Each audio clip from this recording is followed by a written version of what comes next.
দেখো, জীবনে কোনো কিছু জিনিস না মানে স্থায়ী না, সবটারই কিন্তু একটা ধ্বংস আছে। এই যে আমাদের মানুষের যে শরীরটা, এটাও কিন্তু একটা টাইমের পরে ধ্বংসের দিকেই যাবে। এত অহংকার, রূপ, রং, টাকা পয়সা কিচ্ছু থাকবে না। আমার ঠাকুমা সবসময় বলতেন, ভাই ল্যাংটো এসেছো, ল্যাংটোই যাবে, মানে ও বয়স্ক মানুষ তো, ওনাদের কথা অনুযায়ী আর কি।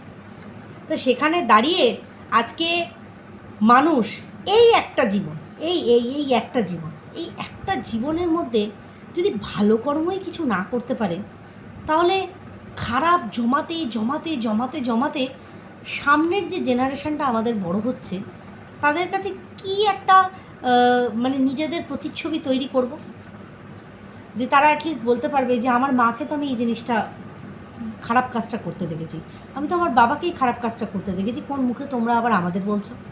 বুঝতে পেরেছো? তো এই যে একটা প্রতিচ্ছবি, আমরা কিন্তু নিজেরাই নিজেদেরটা নষ্ট করি, নিজেরাই নিজেদেরটা গড়ে তুলি। এবার কেন এই কথাগুলো বলছি? অবশ্যই করে তার একটা কারণ আছে। তার আগে বলবো যে আজকে এই যে দালাল, দালালকে ডাকলে সবাই প্রচণ্ড পরিমাণে ক্ষিপ্ত হয়ে যায়, না ওকে ওই নামে ডাকা যাবে না। ঠিক আছে, দেখো আমি চেষ্টা করি, ও তো দালালি করে যাচ্ছে, ওর জীবনটা একটা দালালে পরিণত হয়ে গেছে, কিন্তু ও বোঝেই না বা বুঝতে পারেই না যে ওকে কিন্তু মানুষ ইউজ করে। দেখো, একটা টাইমে ওর সাথে আমারও কিন্তু সখ্যতা হয়েছে, কিন্তু ওকে আমি ইউজ করতে পারিনি। কারণ ওকে কেন, কাউকেই আমি ইউজ করতে পারি না। কিন্তু আজকে ও যেখানে অতিরিক্ত বেশি গদগদ ভাব দেখাচ্ছে, আমরা কিন্তু জানি এই গদগদ ভাব এটা কিন্তু চিরস্থায়ী না। এই যে মানুষকে জানানোর জন্য, এই যে মানুষ ইনসিকিউরিটি, সত্যি করে বলো তো, এই যে মন্দিরা বা সবাই সবাই একটা ইন্ডিভিজুয়াল ক্যারেক্টার। আমি ওদের সম্পর্ক থেকে ইনসিকিওর হব, তাতে আমার কি হবে? আমি কি মন্দিরের কাছে যাব? না মন্দিরার যে লাইফস্টাইল, যেটা আমার চাই না, অ্যাটলিস্ট আমি এই বেশ ভালো আছি, বিন্দাস আছি, ঠিক আছে? এটা হচ্ছে সবচেয়ে বড় কথা। তো সেখানে দাঁড়িয়ে ইনসিকিউরিটিটা মানুষের কেন থাকবে, যেটা কিনা ওর একটা মগজের মধ্যে ঢুকে গেছিলো, যে মানুষ তো ইনসিকিওর, আমাদেরকে নিয়ে অবশ্যই ইনসিকিওর। যেখানে করে ও একই রাতে দুটো ভিডিও বানিয়েছে, আমি শুয়ের কথা বলছি, একই রাতে দুটো ভিডিও বানিয়েছে, যেখানে কিনা একটা পার্টিশানের চুল একদম সাইডে করে, হাই তুমি কেমন আছো, তুমি কি ভালো আছো, এইটা যেখানে ও আইনি বিষয়ে কিছু বক্তব্য রেখেছে, যেটা ওয়াইটির বাজারে বলে কোনো লাভ নেই। যখন এমএসএলের বিষয়টা নিয়ে হচ্ছিল, কাজ হবে, যার বিষয় হোক না কেন কাজ হবে, মুখে জানো না তো এই করে দিতে পারি, জানো না তো সেই করে দিতে পারি, না কিছুই না। আর সবচেয়ে বড় কথা, ওয়াইটির বাজারে দাঁড়িয়ে আমরা মানে নিজেরা ফেস করেছি, তো নিজেরা তো দেখেছি, উইদাউট এনি রিজন আমাকে আর দীপ্তিদিকে বহরমপুর অবধি যেতে হয়েছে। কিন্তু লাকিলি যেহেতু আমাদের কোনো ফল্ট ছিল না, জাস্ট মানে কি বলবো, জজ সাহেব না কাগজটা এইভাবে ফেলে দিয়েছে, যেগুলো এগুলো কি কোনো ঠোস প্রমাণ? মৌখিক বক্তব্যে তো অনেক কিছু বলা যায়, মানে মুখে তো আমরা মুখ মারিতম জগৎ, অনেক কিছু বলতে পারি, বাট প্রমাণ কোথায়? প্রুফ কি? যখন প্রুফ ওখানকার অফিসাররা শুনেছে, তারা লিটারেলি জিজ্ঞাসা করছে আমাকে, আপনার আওয়াজ কোথায়? আমি বললাম, স্যার আমার কোনো আওয়াজ নেই, কারণ আমরা মিউট। আর ঠাকুরের ইচ্ছায় বলতে নেই, সেই সময় কিছু ভালো মানুষের সান্নিধ্যও পেয়েছিলাম। সেই কথাগুলো বললে খুব অন্যায় করা হবে, খুব অন্যায় করা হবে। সত্যিই ভালো মানুষের সান্নিধ্য, হেল্পফুল মানুষের সান্নিধ্য পেয়েছিলাম, যারা সত্যি নিঃস্বার্থভাবে হেল্প করেছিল, অনেকটা কাজ এগিয়েছিল যার জন্য। তো সেখান থেকে দাঁড়িয়ে এইটুকু তো বুঝতে পেরেছি। আর যেখানে বড় বড় কেস, বড় বড় অন্যায় মানে চোখের অগোচরে হয়ে যাচ্ছে, কিন্তু মানুষ ভুল করেও সেটাতে কোনো দোষী সাব্যস্ত পাওয়া যাচ্ছে না। আজকে একটা নিউজে দেখলাম যে শুধুমাত্র প্রতিবেশীর সাথে বচসা হয়েছে, সেখান থেকে ধর্ষণের অভিযোগ দিয়ে ছেলেটিকে 20 বছরের যাবজ্জীবন কারাদণ্ডে তাকে দণ্ডিত করে দেওয়া হয়েছে, যেহেতু তার কাছে পয়সা ছিল না, সে বড় জায়গায় অ্যাপিল করতে পারেনি। 20 বছর পর সে বেরিয়েছে, একটা ইয়াং ছেলে একটা বয়স্কে পরিণত হয়ে বেরিয়েছে। কারণ কারণ যখন বেরোনোর পরে কিছু মানে কি বলবো, বেরোনোর পরে না, ওখানে থাকাকালীন বেশ অনেক বছর কেটে যাওয়ার পরে হালে 2026-এর 2025-এর শেষের দিকে এক সরকারি লয়ার সে ওনার কেসটা নেয়, নিয়ে উনি এটা প্রমাণ করে দেন যে উইদাউট মেডিকেল এনি টেস্ট একে যাবজ্জীবন কারাদণ্ড দেওয়া হয়েছে। সেখান থেকে তার কিছু মাস খারিজ করে তাকে মানে বা ইজ্জত ছেড়ে দেওয়া হয়।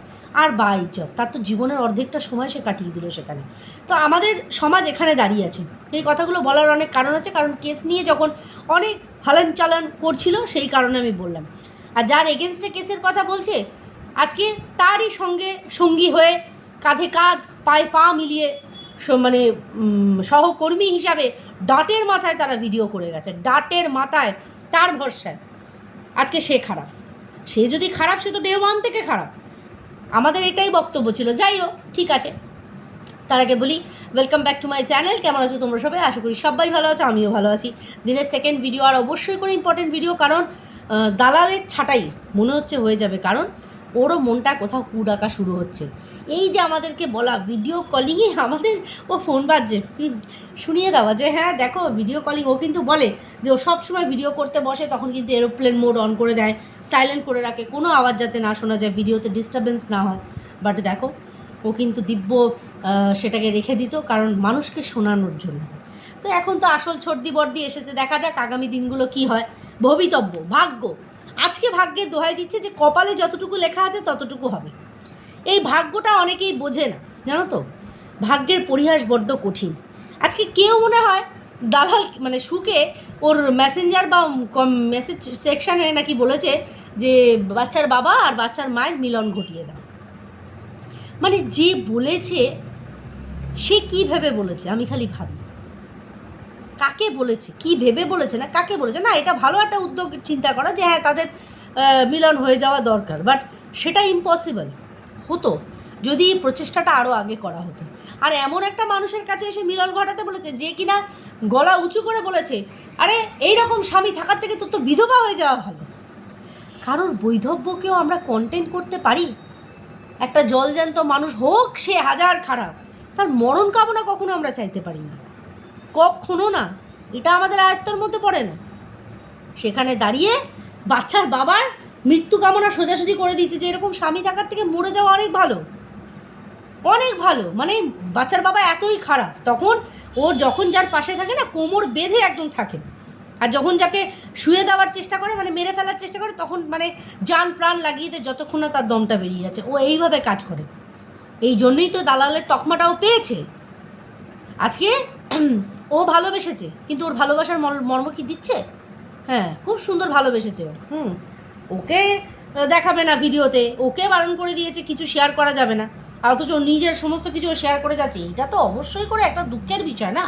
সেখানে দাঁড়িয়ে যে গেছে ওর কাছে এটা বলার জন্য যে অবশ্যই করে একটু মিলনটা ঘটিয়ে দাও, ও তো দেখতে পাচ্ছে মিলনের মাঝখানে এত বড় ফাঁক, চিচিং ফাঁক। হ্যাঁ, এই ফাঁকটা ভবিতব্য, জানো তো, ভাগ্যটাকে এরা দ্বিতীয় সুযোগ দেয়নি, বিশেষ করে বাচ্চার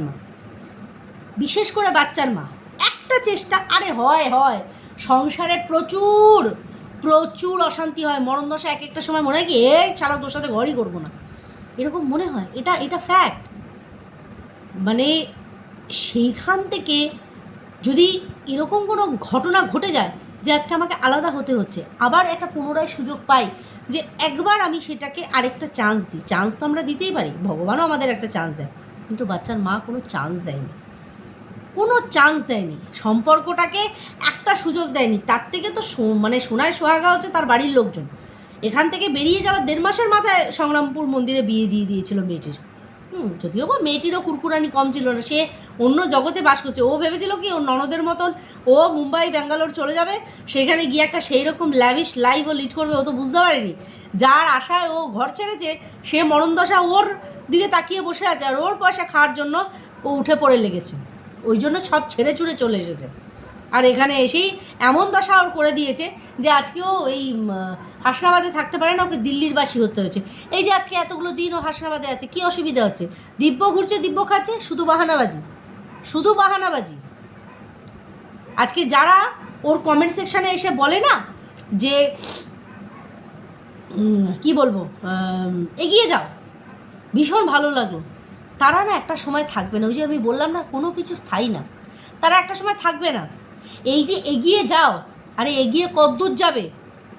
একটা না একটা জায়গায় ওকে থেমে যেতে হবে, কারণ এই এগোনোর পথগুলো কোনো রকম মঞ্জিল অবধি যাচ্ছে না, কোনো গন্তব্যস্থল এদের প্রপার নেই। ওর জীবনটা দেখেছো, একবার এদিক একবার ওদিক, একবার এদিক একবার ওদিক, চারিদিকে ও খালি ঘুরে বেড়াচ্ছে। একবার রানাঘাট, একবার কৃষ্ণনগর, একবার দিল্লি, একবার মামার বাড়ি, একবার মাসির বাড়ি, একবার দিদির বাড়ি, একবার পিসির বাড়ি, হ্যাঁ, একবার দাদার বাড়ি, এইভাবে ইভেন এখন তো আবার বৌদির বাপের বাড়ি পর্যন্ত চলে যাচ্ছে। তাহলে ভাবো তো, এটা কি জীবন? এইভাবে কি ওকে এগিয়ে যাওয়ার অ্যাডভাইস সবাই দিচ্ছে? এইভাবে এগোতে এগোতে কোথায় যাবে? এটা জীবন না। আজকে এই যে ভাগ্য, জানো তো, সব কিছু ভাগ্যের ওপরে ছেড়ে দিলাম, করলে হয় না, নিজে কিছু কর্ম করতে হয়, নিজে কিছু হলেও কর্ম করতে হয়। তুমি নিজের কর্মটা করে যাও, ভাগ্য তখন গিয়ে তোমার সঙ্গ দেবে। তুমি হাত পা গুটিয়ে বসে আছো আর তুমি বলছো আহা ভাগ্যে যেটা আছে হবে, আমার যদি পড়াশোনা হওয়ার হয় হবে, আমার যদি চাকরি পাওয়ার হয় হবে, আমার যদি বেঁচে থাকার হয় বাঁচবো, মরে যাওয়ার হয় মানো। এটা কোনো কথা না। আমি একটা মারণ রোগ নিয়ে বসে আছি আর আমি বসে বসে ভাবছি ভাগ্য আমাকে যেদিকে নিয়ে যাবে সেদিকে যাবো, আমি যেন চিকিৎসা করতে যাবো, এটা ভাগ্যের ওপরে। চেষ্টাটা তো নিজে করে লোকে।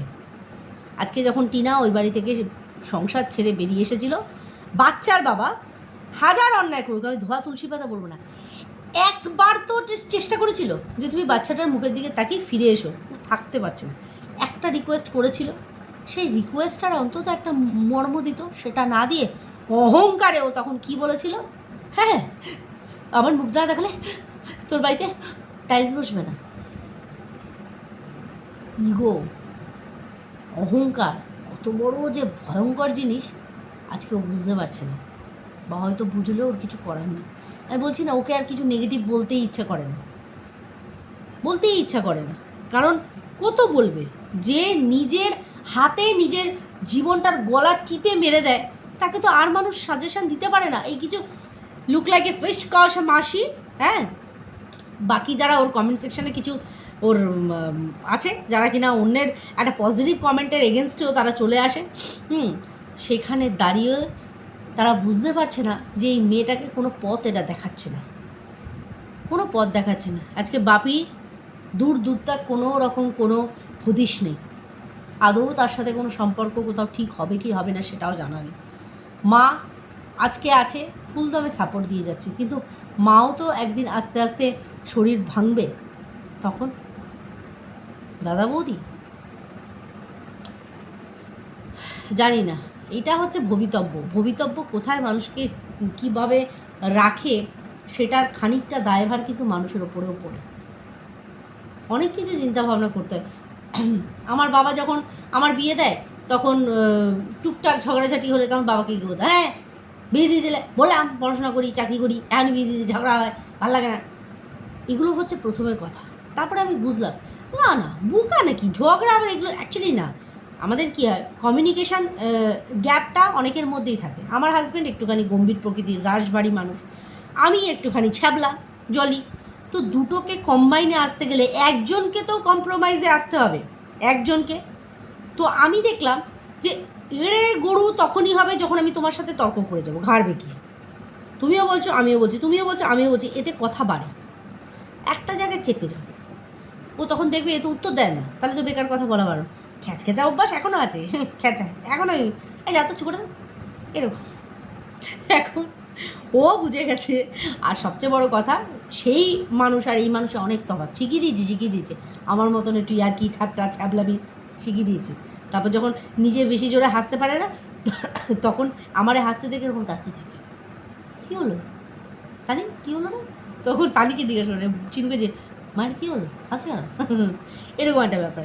তো এগুলো হচ্ছে লাইফ, এটা পার্ট অফ লাইফ। এখন আর বাবা মার কাছে কোনো কমপ্লেন থাকে না, তো দেখবো ঠিক আছে।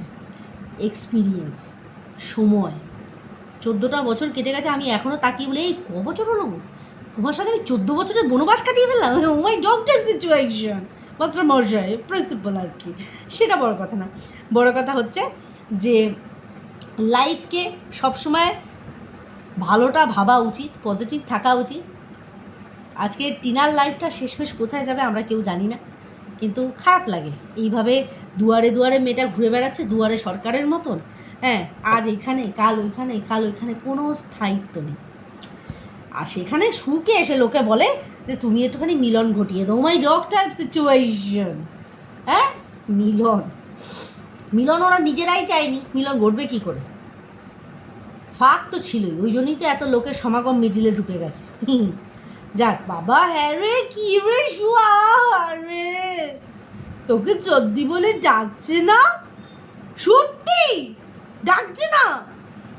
আহারে, তুই এতদিন ছোটদের প্রক্সি হয়ে রয়ে গেলি রে, তুই বুঝলি না। বলেছিলাম, বারবার বলেছিলাম। একটু কড়া ভাষায় বলি তো মনে হয় যেন আমি তোর থেকে, তোর বড় শত্রু ওয়াইটিতে যেন আমি ছাড়া আর কেউ নেই।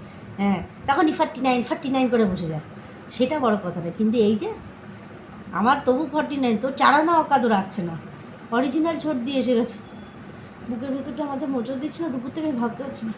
যাই হোক, চলো বন্ধুরা, ভিডিওটা এখানে এন্ড করছি। সবাই খুব ভালো থেকে সুস্থ থাকো। অবশ্যই করে দেখা হবে নেক্সট ভিডিওতে, ততক্ষণের জন্য টাটা। কালকে লাইভে আসবো।